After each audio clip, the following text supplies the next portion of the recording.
Amém. Boa noite, amontoado. Boa noite, amontoado. Amém, gente. Vamos voltando para os nossos lugares. Deixa eu fazer um pedido também. Tem uma galera que tá lá atrás, mano. Vamos calibrar isso aqui. Pelo menos, vamos fazer o seguinte. Tudo bem, tem os que gostam de sentar mais no fundo, mas vamos combinar que daquele corredor grande pra cá. Daí tu pode ficar no fundo, mas tu fica no corredor grande pra cá. Então tem um pessoal que tá sentado pra lá, vamos fazer esse ajuste, vamos ficar mais amontoado. Legal, é muito bom estar aqui junto com vocês, eu amo estar com vocês, é um privilégio a gente poder servir e a gente poder ser amontoados juntos na presença de Jesus e aprender um pouquinho mais sobre Ele, aprender um pouquinho mais sobre o que Ele quer fazer. Amém, gente, vamos escolhendo os lugares aí e... O Senhor colocou no meu coração essa semana de conversar um pouquinho do que Ele conversou comigo a respeito de tomadas de decisões desafiadoras.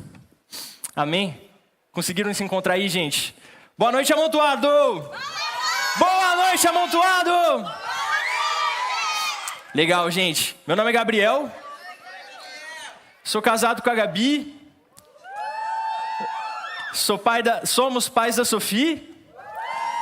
E tinha no forninho aqui cantando junto o Mateu. Um presente de Deus também que está chegando aí. Gente, isso aí, todo mundo acomodado? Glória a Deus. Privilégio estar aqui com vocês hoje. Bom, essa palavra surgiu no meu coração porque, na verdade, eu estava com o Senhor no quarto secreto buscando alguns conselhos, porque eu tinha uma tomada de decisão bem delicada, bem desafiadora de fazer. Eu estava bem perdido e eu estava tipo, Deus, eu preciso de uma direção, eu preciso entender como que eu vou fazer isso, porque eu não sei, eu estou me sentindo bem fraco para conseguir realmente tomar uma decisão assertiva. E aí, ele trouxe uma palavra que, na verdade, não era exatamente o que eu estava perguntando, mas foi um grande direcionamento, que foi como que eu devo agir nos momentos de desafios. Então, não era bem uma resposta a respeito do que eu deveria fazer, mas sim o como eu deveria agir, qual deveria ser a minha postura diante daquele desafio e diante de mais alguns. Então, eu tenho duas expectativas nessa noite, que são as seguintes: que o Senhor mostre para cada um de nós aqui qual é a postura que Ele gostaria de ver em nós nos momentos de desafio, nos momentos de luta, talvez naquela crise, ou, sei lá, num momento difícil. Então, qual deve ser a nossa postura? Essa é a primeira expectativa do meu coração. E a segunda é para que você, que por acaso veio aqui hoje com alguma questão que os teus amigos nem sabem, aquilo que rolou na semana, ou aquilo que tem rolado na sua casa, sabe, aquela situação difícil, ou talvez com os seus amigos, que tu nem compartilhou, só colocou diante de Deus, se tu já orou a respeito disso, então a outra expectativa é que o Senhor fale contigo de forma pessoal e particular a respeito de como que Ele gostaria que você caminhasse nessa situação. Então vamos orar, amontoado, para colocar diante do Senhor os nossos corações? Deus, obrigado. Obrigado mais uma vez porque a gente pode ter o privilégio, Pai, de estar juntos diante de Ti, Deus, te louvando, te adorando, Pai, consagrando as nossas vidas, Pai, te rendendo o nosso louvor. Em nome de Jesus, Pai, que a Tua palavra viva fala aos nossos corações, Deus. Pai, eu rendo a minha vida a Ti, Jesus, que somente o Teu Espírito Santo, Pai, fale em nome de Jesus, que não sejam palavras da minha boca, Pai, mas que venham direto do Teu trono, Pai, ao coração de cada um aqui, pois o Senhor é um Deus grande, que se importa com cada um de nós, Pai, apesar de tão pequenos que nós somos. Então, o Senhor conhece a oração e o desafio de cada um aqui, Pai, e os motivos de oração. Então, em nome de Jesus, que o Teu Espírito Santo seja Senhor e falando aqui, Pai, nessa noite, em nome de Jesus. Amém? Gente, só que eu tenho um desafio hoje. Eu preciso contar uma história para vocês. A história do rei Asa. Só que é uma história um pouco longa que eu preciso fazer ficar curta. Então eu preciso realmente da ajuda de vocês. Eu preciso de 15 homens para me ajudar aqui em cima. Eu vou escolher se vocês não vierem. E tem que ser rápido. 15 caras, vamos lá. 1, 2, 3, 4, 5, 6, 7, 8, 9, 10, 11, 12, 13. Peraí, faz uma fila aí. Faltam 2. Aqui, pra cá, faz a fila. Preciso de mais 2. Vamos. Deu 15? Ô, conta aí, me ajuda aí. 1, 2, 3, 4, 5, 6, 7, 8, 9, 10, 11, 12, 13, 14. Bora, meu! 15. Beleza. Gente, é o seguinte. Tem muita gente no palco, vamos se organizar aqui. Eu vou pegar minha cola para ajudar. Alguém de vocês... vem cá. Vamos. Você vai ser... E grava teu papel. Tu vai ser o rei Asa. Boa. Palmas pro rei. Boa. Agora eu preciso do exército do rei Asa. 1, 2, 3. Vocês 3 são o exército dele. Beleza? Fechou. Agora eu preciso dos inimigos. 1, 2, 3, 4, 5, 6, 7. Vai pra lá. O 7. Vocês são o exército inimigo. Grava o papel de vocês, hein? Porque eu vou narrar o bagulho. Vamos lá. Agora eu preciso do exército sírio. 1, 2, 3, 4. Vocês 4 são o exército sírio. Beleza? Tá, então vocês 4 vão... Ó, cuidado com a guitarra aí, meu. Cuidado aí. Vocês 4 ficam por aqui. O rei Asa e seu exército... Fiquem ligados na narração da história. E vocês são o exército inimigo. Fechou? Ó, eu vou narrar. Vamos lá, não conversa não. Eu vou narrar ao trono do rei. Eu vou contar essa história ali no cantinho. E vocês, à medida que eu conto a história, vocês têm que fazer como se fosse um teatro. E não tem nada combinado. Então tem que ficar ligado na história. Fechou? Só tem um jeito de descobrir se isso vai dar certo. Testando. Então... Som, por favor. Agora vai começar a história do rei Asa. Bom, hoje eu vou narrar para vocês a história que está escrita no livro de 2 Crônicas, capítulo 14, 15 e 16. Quando Abias morreu, seu filho Asa foi seu sucessor. Ele governava uma parte do povo de Israel e as cidades da tribo de Judá e Benjamim principalmente. Asa fez o que era bom e certo aos olhos do Senhor seu Deus, removeu os altares, Asa, chuta os altares, removeu os altares estrangeiros, os santuários de idólatras, despedaçou as colunas sagradas e derrubou os postes de Azerá. Asa fez uma limpa em todos os falsos deuses no meio de seu povo. Ele ordenou que o povo buscasse e obedecesse somente ao Senhor. Por muitos anos houve paz, e Asa sabia que desde suas terras e até a paz e proteção eram presentes de Deus. Mas certo dia, vem marchando exército inimigo, vem marchando. Certa vez um etíope chamado Zerá atacou, não ataca ainda não. Atacou Judá com um exército de 1 milhão de soldados e 300 carros de guerra. Um pouco mais do que o dobro dos soldados que Asa possuía. Vamos, soldados de Asa. Proteção, faz uma proteção. Soldados inimigos estão marchando, mas não encosta neles. Asa saiu com o seu exército para a batalha e clamou. Asa, ajoelha e ora, Asa. Ó Senhor, ninguém além de ti pode ajudar os fracos contra os poderosos. Ajuda-nos, ó Senhor, nosso Deus, pois em ti nós confiamos. Então o Senhor derrotou o exército dos etíopes. Isso, derrotou, cai pro chão, cai. Aê! Boa. Volta exército inimigo pra lá, agora vocês vão ser outro exército inimigo. Essa foi a primeira guerra que narra nessa história. Agora nós vamos para a segunda guerra. Essa segunda guerra, agora já vai entrar vocês. Então, entra marchando de novo, exército inimigo, entra marchando de novo. Gente, presta atenção. Agora é a segunda vez. No 36º ano do reinado de Asa, Baasa, rei da outra parte do povo de Israel, invadiu Judá, impedindo que qualquer um entrasse ou saísse do território de Asa. Cerca de novo Asa, cerca de novo Asa, cerca de novo.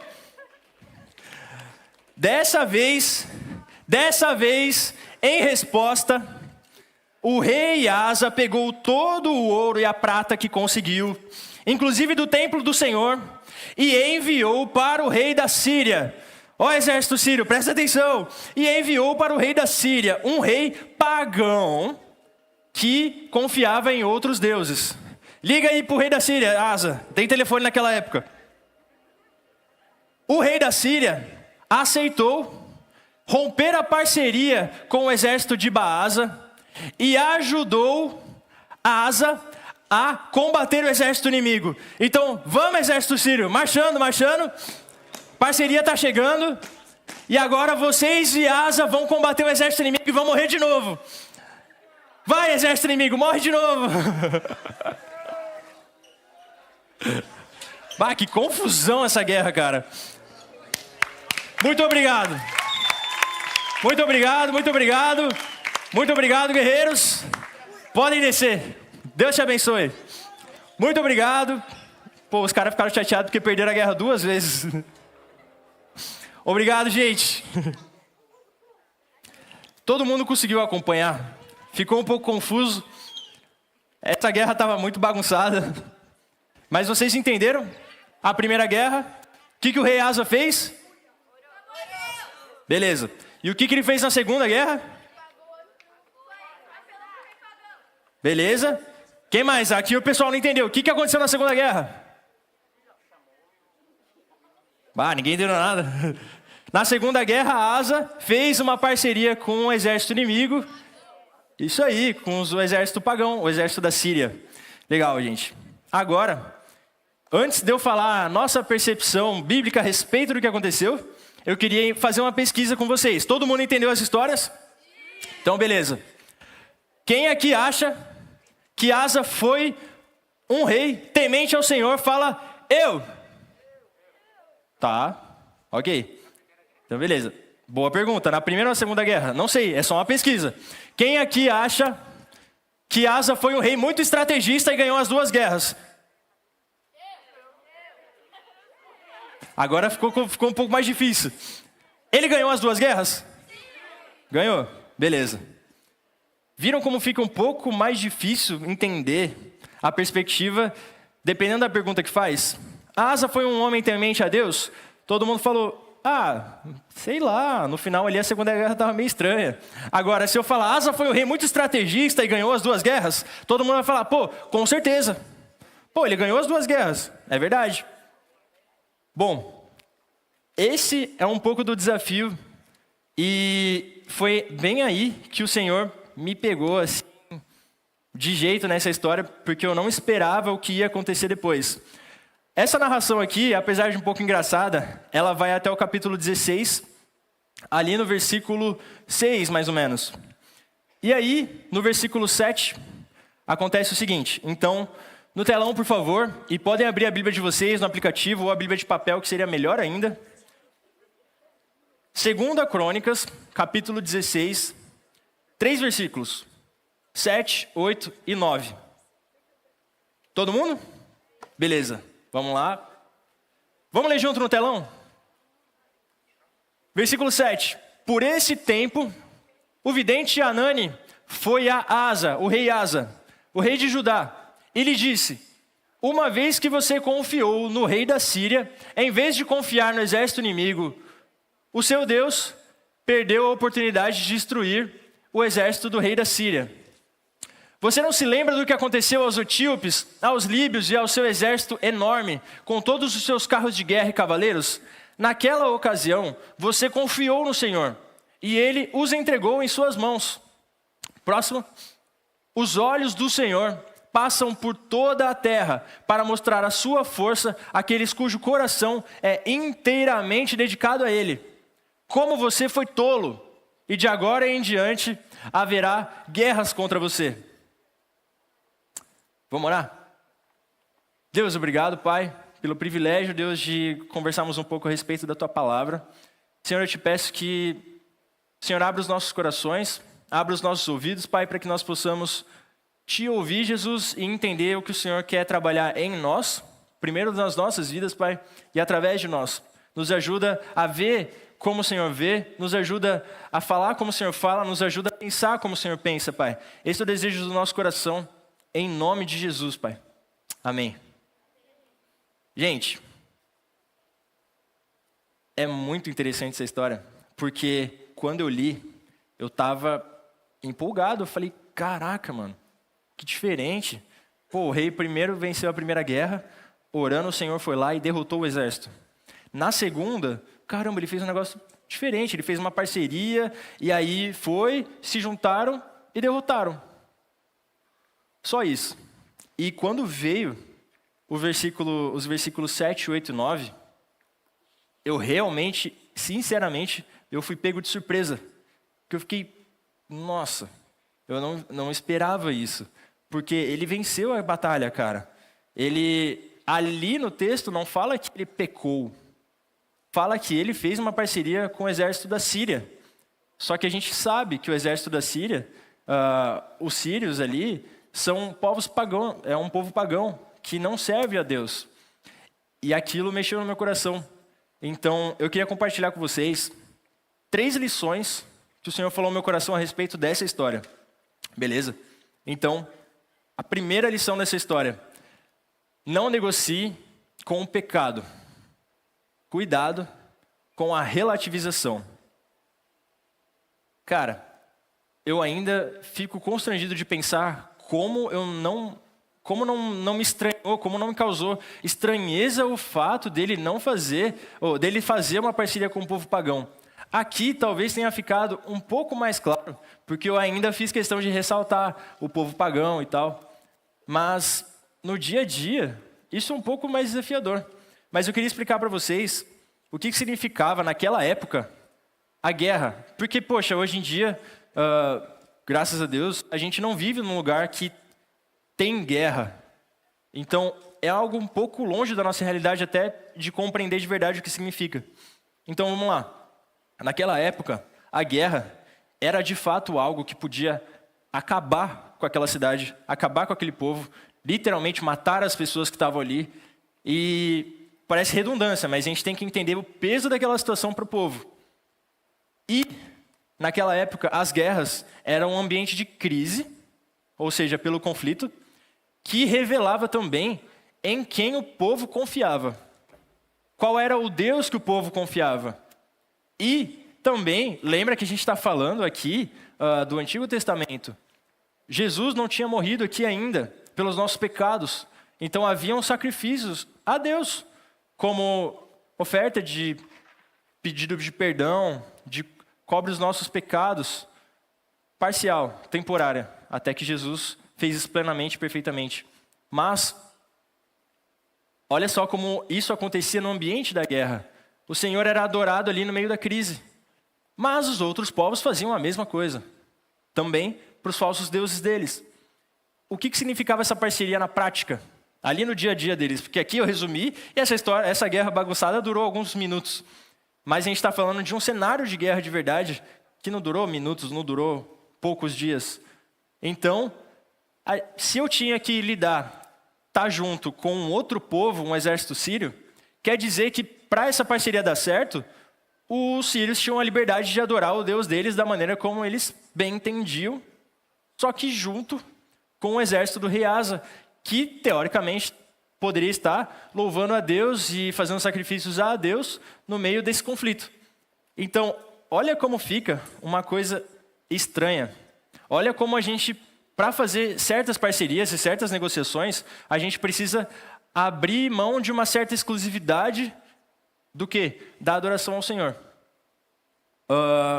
Só que, bom, vamos lá, isso era no contexto da guerra. Como que seria isso nos dias de hoje? E aí eu vou falar algumas frases que quem souber, duas do começo, completa comigo. Quem já ouviu aquela frase de que os fins justificam os meios, os fins justificam os meios. Quem não cola, não sai da escola. Ninguém ouviu isso, só eu ouvia. Quem não cola, não sai da escola. Os fins justificam os meios. Ou outra situação mais do dia a dia. Para mandar bem naquela redação da professora tal, você precisa falar tal coisa. Ou você precisa enviesar o seu texto para uma ideologia tal. Mas é só a nota da escola, não tem problema. Mesmo que você fale alguma coisa ali, mas Deus sabe. Deus sabe do meu coração, sabe que eu só estou querendo uma nota melhor. Alguém já passou por isso? Não tem problema se eu ficar, desde que eu realmente goste da pessoa e queira namorar com ela. Não precisa se revelar agora, mas alguém já pensou isso, e se não pensou, o amigo falou certamente. Isso aqui é algo muito comum. Não, as intenções são boas, eu vou namorar. Se meus pais não ficarem sabendo, não dá nada. Ou só não dá nada. É comum? Isso é familiar? Cara, isso é muito complicado. É muito complicado mesmo. Porque essa relativização, entende o que está acontecendo? São relativizações da verdade que vão moldando a forma como a gente vê o mundo. E a gente decide, baseado nessas relativizações, que muitas vezes a gente nem percebe, aquilo que é certo e aquilo que é errado. Ou aquilo que não tem tanto problema assim. Bom, eu gosto muito de filme de guerra, filme de espionagem, essas paradas. E sempre nesses filmes, e principalmente os americanos, assim, sempre tem alguma situação em que os caras estão num conflito e eles ficam num dilema. Cara, os terroristas têm algo que a gente precisa, e se a gente negociar com eles, a gente fecha essa missão bem mais rápido. E aí sempre vem a famosa frase, a gente não negocia com terroristas. É uma frase muito comum que, cara, vem todos os filmes assim de guerra, espionagem, é meio clichê acontecer isso. Mas é interessante, apesar de que no filme eles acabam negociando, na maioria das vezes, é pelo menos interessante a gente pensar a respeito disso. Ter um código de ética, que no nosso caso, a palavra e a verdade, que é direcionamento do Espírito Santo, de que eu não negocio com o pecado. Então o primeiro ponto é, será que nós estamos nos acostumando a negociar os nossos valores em prol de resultados imediatos? Vou pedir para o pessoal da mídia nos ajudar. Valeu. Será que nós estamos nos acostumando a negociar em prol de resultados imediatos e a gente acha que está pegando um atalho? Então a primeira verdade é que Satanás tem tentado nos acostumar com essa relativização para fazer com que nós pensemos que estamos cortando o caminho, mas na verdade a gente está fazendo uma aliança com a mentira, aliança com a desobediência. E essa aliança muitas vezes a gente não percebe que a gente vai ter que compactuar com alguma coisa que nós não cremos, não acreditamos e dizemos que é errado, que é pecado. Então, que a gente possa dizer que nós não negociamos com o pecado. Amém? A segunda lição dessa história. Cada desafio é uma oportunidade.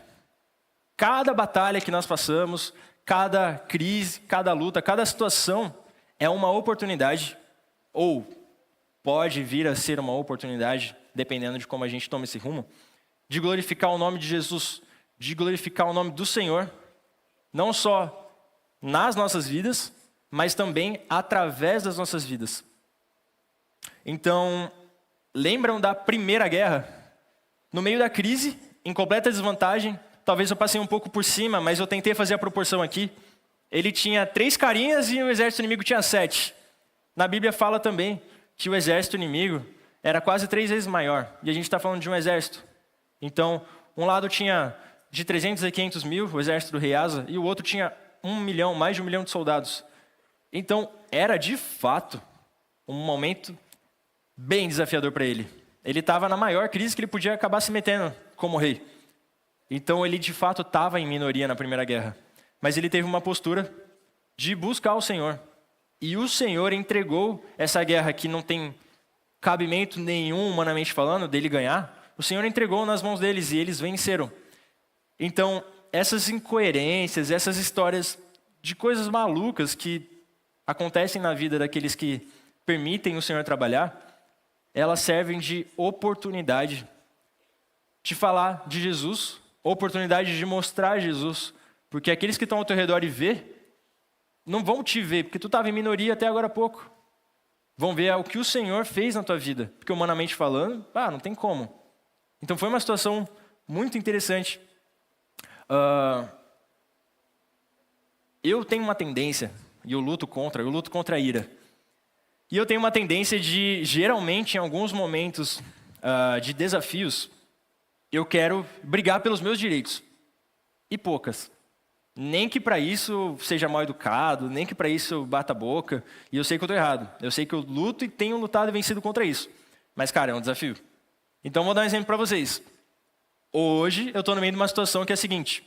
A gente mora numa casa de aluguel, vai para uma casa no meio do ano que vem, mas nesse meio do caminho, a gente ia ficar de bom onde estamos. O proprietário pediu o apartamento. Beleza, mudança, imobiliária, tudo. Cara, é um negócio burocrático e chato e dá trabalho. Porque tem toda uma função de vida nisso. Só que hoje o Senhor tem trabalhado no meu coração para eu, pelo menos, pensar a respeito de que, talvez seja uma oportunidade do Senhor. Talvez Ele esteja querendo falar alguma coisa ou para mim ou para alguém. E aí eu já comecei a orar e eu descobri que o proprietário é amigo e trabalha com alguns caras aqui da igreja que eu conheço. E aí a gente já está em oração e se movimentando. Porque pelo menos agora vai ter um ponto em comum. Se eles não se falavam no trabalho, agora vai ter. E eu já falei que toca na igreja, eles são músicos. Cara, minha postura tem sido diferente. Mas a minha postura talvez há 1 ano, 2 atrás, cara, seria discutir, talvez ser grosso, talvez, cara, dar um jeito de querer sair sem pagar não sei o que lá. E se tivesse multa, eu vou processar você e vou ganhar uma grana. Essa seria a minha tendência, gente. E perceba que é um desafio do dia a dia, que talvez na minha fase de vida, mas na fase de vocês, algum desafio com os amigos, algum desafio com os pais, algum desafio talvez com um relacionamento que não deveria ter acontecido. E qual vai ser a nossa postura? Será que a gente vai escolher, talvez até perder direitos, talvez passar pelo mais fraco na situação para poder glorificar o nome do Senhor? Ou a gente vai lutar por todos os nossos direitos da nossa forma? Então, cada desafio que a gente passa, ele realmente pode ser uma oportunidade da gente mostrar Jesus e da gente contar algo que Deus está fazendo e quer fazer nas nossas vidas. Isso serve de testemunho. O Senhor nos chamou para ser testemunhas. Ele não nos chamou para ser advogados dele. Ele não nos chamou para ficar convencendo alguém a respeito dele, porque quem convence é o Espírito Santo do pecado e do juízo. Mas ele nos quer testemunhas. E, cara, que situação melhor para ser testemunha do que eu, frente a uma situação que envolve alguém, talvez um possível conflito ou alguma coisa que realmente seja constrangedora, e a gente escolher, cara, essa pessoa é um alvo de amor e Deus quer muito falar com ela, e talvez seja essa oportunidade que eu vou ter de falar do Senhor aqui, ou de talvez ter uma postura que eu abro mão dos meus direitos, ou abro mão daquilo que eu gostaria, e o Senhor é glorificado nesse lugar. Então, cada situação, ela realmente pode ser uma oportunidade para o Senhor falar. A terceira lição dessa história é que Deus deseja se manifestar. Então, vamos lá. A primeira postura é que eu não negocio com o pecado. Que isso seja uma verdade nas nossas vidas. Que seja uma coisa que a gente já escolhe antes da situação acontecer. É uma postura que eu tenho, que eu não preciso pensar na hora que o conflito acontecer. Seja ele qual for, inclusive com os nossos pais. Uma mentira que eu poderia aproveitar, mas não, eu vou lá confessar. Cara, eu não negocio com o pecado. É o primeiro ponto. O segundo ponto, cada desafio pode ser uma oportunidade para falar de Jesus. Pode ser uma oportunidade de revelar Ele. E agora, o terceiro ponto, que é interessante. Essa oportunidade, ela não é apenas uma possibilidade, senão uma intenção do Senhor. Então, a palavra de Deus, a gente vai ver agora que o Senhor deseja se manifestar. Vamos ler junto aqui o versículo 9. Fala assim: os olhos do Senhor passam por toda a terra para mostrar a sua força àqueles cujo coração é inteiramente dedicado a Ele. Isso foi muito forte para mim.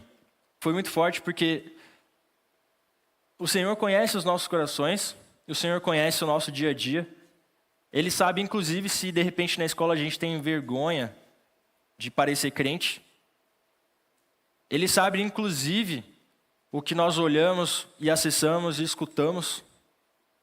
O Senhor sabe das situações em que a gente pode estar omitindo coisas dos nossos pais. O Senhor realmente conhece os nossos corações e Ele passa os olhos. Só que Ele deseja se manifestar. Então, que nós possamos nos lembrar e entender nessa noite que se por vezes a gente pode estar se encontrando fraco, se Satanás colocou no nosso coração dúvidas a respeito de quem somos, dúvidas a respeito da identidade, dúvidas ou ansiedades, eu preciso de um acompanhamento de tal e tal remédio, porque eu não consigo sem. Todos esses momentos de fraqueza ou de vergonha, que também, de certa forma, é uma fraqueza, que a gente tem em mente a certeza de que o Senhor, Ele deseja se manifestar. Ele deseja manifestar a força dEle para aqueles cujo coração é inteiramente entregue a Ele. É muito interessante isso, porque é constrangedor. Essa é a verdade. É bem constrangedor. Quantas vezes eu optei por um caminho mais fácil, talvez. Inclusive, no momento que eu estava fazendo esse devocional, eu estava prestes a negociar. Eu estava prestes a fazer algo que seria infinitamente mais fácil para mim, e eu ganharia muito mais tempo, mas eu não seria íntegro, e talvez ninguém saberia. E quando eu entendi, eu li isso aqui, eu vi que os olhos do Senhor eles estavam atentos para se manifestar com força e manifestar a força dele nessa situação. E graças a Deus, porque hoje eu tenho colhido frutos de coisas que eu posso estar contando no particular, que cara, eu não poderia, e eu nem posso falar que sou eu só posso falar que eu tive o privilégio, mas foi mais difícil, eu tive que gastar bem mais tempo.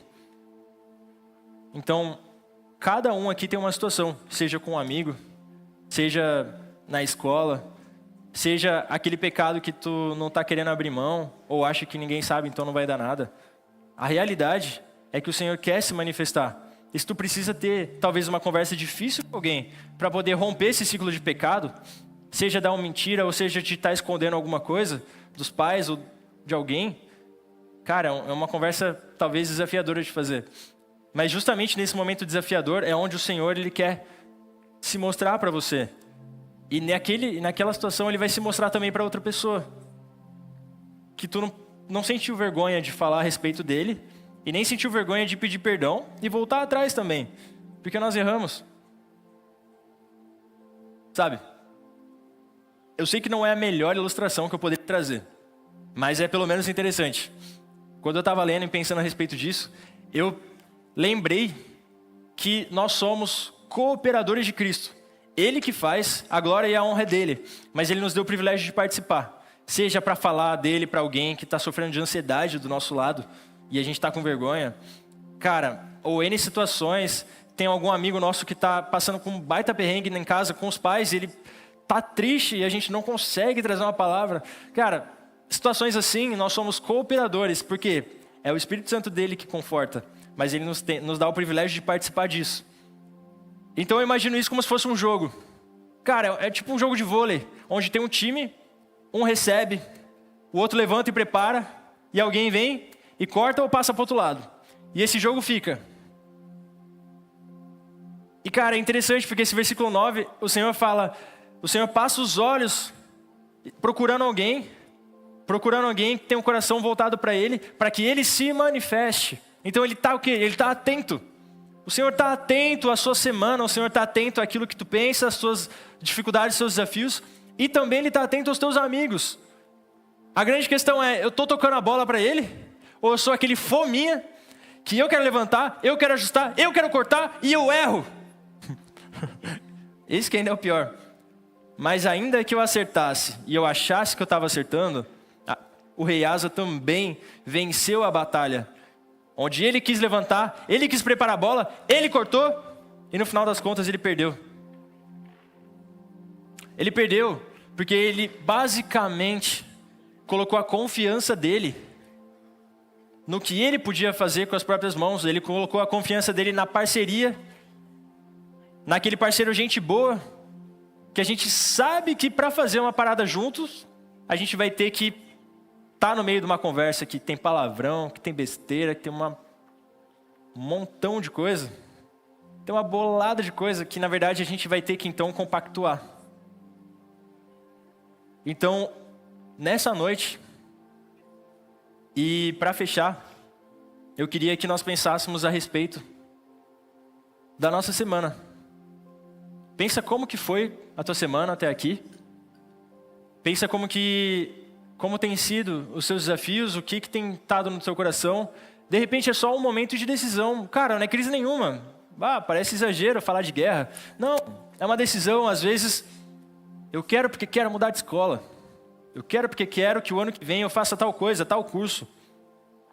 Cara, não é uma crise. É uma decisão.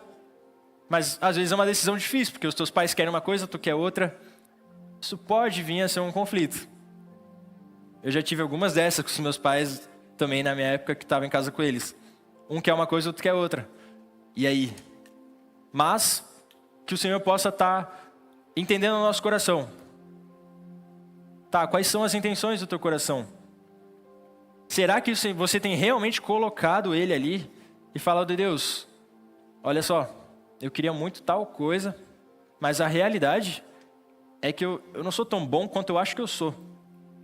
Eu preciso de Ti nessa tomada de decisão. Então tá entendendo que pode ser realmente uma crise de ansiedade, pode ser uma palavra para o seu amigo que está passando aquela situação bem difícil, como na verdade pode ser uma postura de como eu vou levar a minha vida. Então que nós possamos realmente aprender 3 histórias com o rei Asa. E com isso eu vou fechar hoje. Que eu não negocio com o pecado. Que cada desafio pode ser uma oportunidade e eu vou andar atento, eu vou andar em oração para que cada desafio realmente seja uma oportunidade, para que isso seja uma postura do meu coração. E com a ciência de que Deus deseja se manifestar. E aqui é interessante demais, cara, porque se Ele deseja se manifestar e Ele procura aqueles que são fracos, o coração voltado para Ele, é porque Ele quer manifestar a força dEle. Então, amontoado, eu tenho visto algo muito bonito na vida de vocês. E é interessante que isso começou no acampamento desse ano.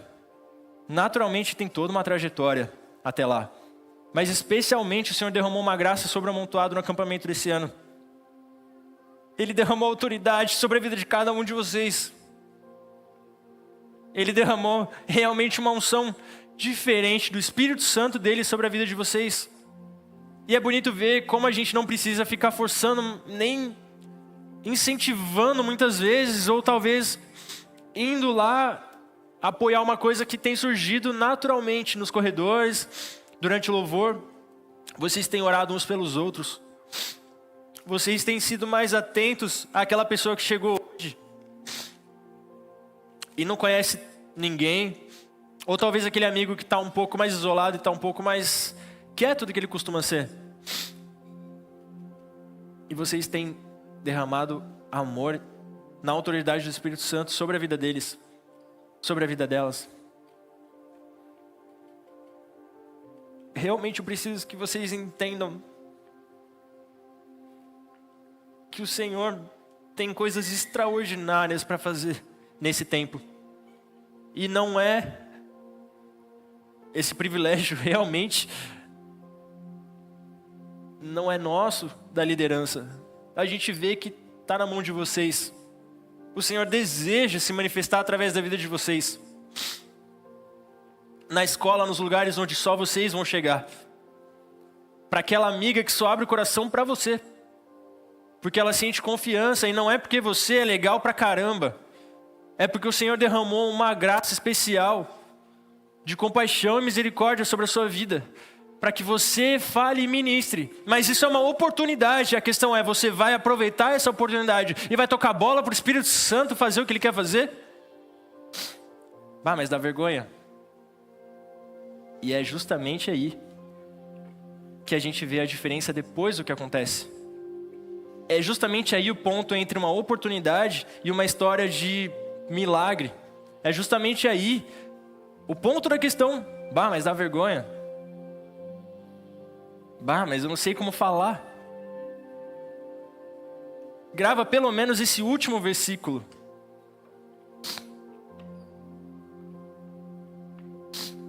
Os olhos do Senhor passam por toda a terra para mostrar a sua força àqueles cujo coração é inteiramente dedicado a Ele.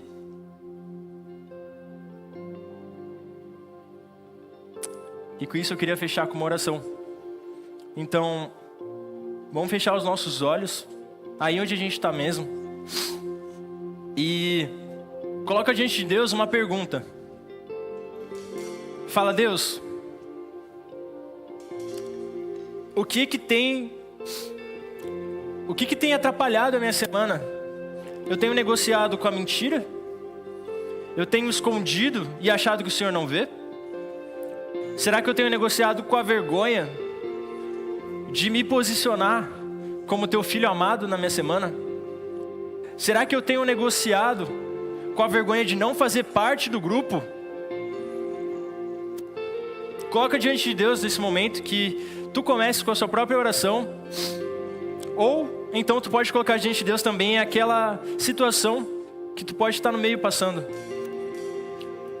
Talvez um conflito com os amigos, um conflito com os pais, um conflito de identidade de quem Deus é. Coloca diante dele, porque o Senhor, Ele está aqui. Ele passa os olhos dele querendo manifestar a força dele para cada um de vocês. Deus, obrigado, Pai, porque o Senhor é soberano. Obrigado, Jesus, porque o Senhor nos ama. Obrigado, Pai, pelo que o Senhor fez naquela cruz, Jesus. Obrigado porque o Senhor rompeu o véu. E obrigado porque hoje nós temos acesso, Pai, à Tua presença. Obrigado pelo Teu Espírito Santo que o Senhor derramou dentro de nós, dentro de cada adolescente aqui, Pai. Senhor, eu Te agradeço, Pai. Obrigado porque o Senhor fala, obrigado porque o Senhor é um Deus vivo. Obrigado, Pai, porque o Senhor tem nos escolhido e tem nos dado o privilégio de ser coparticipantes daquilo que o Senhor quer fazer, Pai, na nossa vida, na nossa família, na vida dos nossos pais mesmo, nós sendo tão jovens, Pai. Obrigado, Jesus, porque é um privilégio e sinceramente a gente não consegue, Pai, se não for por você, Jesus. Obrigado. Deus, eu oro para que o Senhor derrame da autoridade do Teu Espírito na vida de cada adolescente aqui, Pai. Que eles possam entender e compreender, Pai, que o Senhor tem derramado uma unção de ousadia e autoridade sobre a vida de cada um, Pai. Em nome de Jesus, nós repreendemos todo espírito maligno que tem levantado dúvidas na vida dos adolescentes, Pai. Nós repreendemos, Jesus, todo espírito de vergonha, de covardia, Pai. Nós repreendemos todo espírito de promiscuidade que Satanás tem tentado levantar. Em nome de Jesus. Em nome de Jesus, Pai. Encontra os nossos corações, Deus, inteiramente entregues a Ti, Jesus. Para que nós não contemos a nossa história, mas para que nós possamos contar a Tua história, Pai. De que a gente tenha orgulho de falar de quando nós fomos fracos e o Senhor se fez forte. De quando nós estávamos com ansiedade, ou de quando nossos amigos estavam com ansiedade, e o Senhor derramou da tua força, Pai, para sustentar e levantar, Pai. Em nome de Jesus, Pai, que as escolas sejam impactadas, Pai, pelo agir do Teu Espírito Santo, Deus, em nome de Jesus.